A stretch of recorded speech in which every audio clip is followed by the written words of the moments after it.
Month of October was an extreme month for weather across the state of Montana. And let's dive into the data. Take a look at average temperatures, your highs, your lows, you add them up, you average them out. And here are the average temperatures for the month of October for southwest Montana.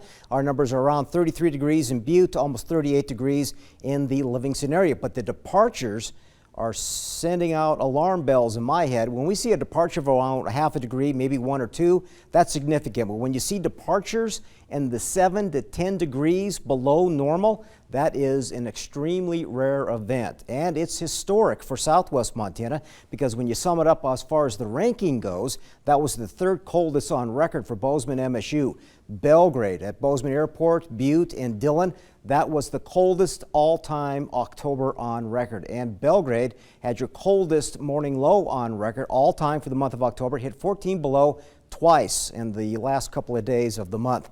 Livingston and Ennis, you rounded out around 3 to 4 the coldest. So we're in the top 5 coldest here in southwestern Montana. And to see snowfall like this as well during the month of October is extremely rare.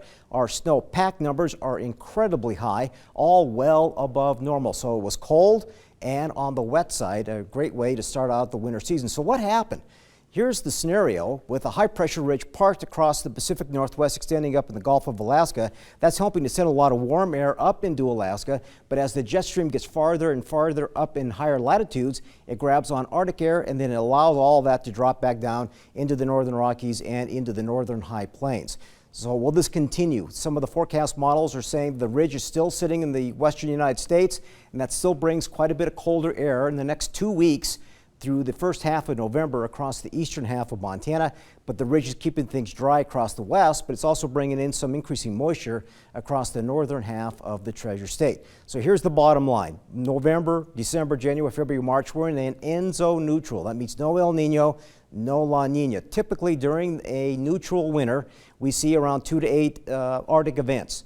Now we have another 2 to 8 Arctic events likely as we go through the next several months. And as far as mountain snowpack, it's highly variable. Some years it's up, some years it's down. Something we'll take a look at weekly and on a monthly basis as well. But we got a lot of harsh winter weather still to come for southwestern Montana.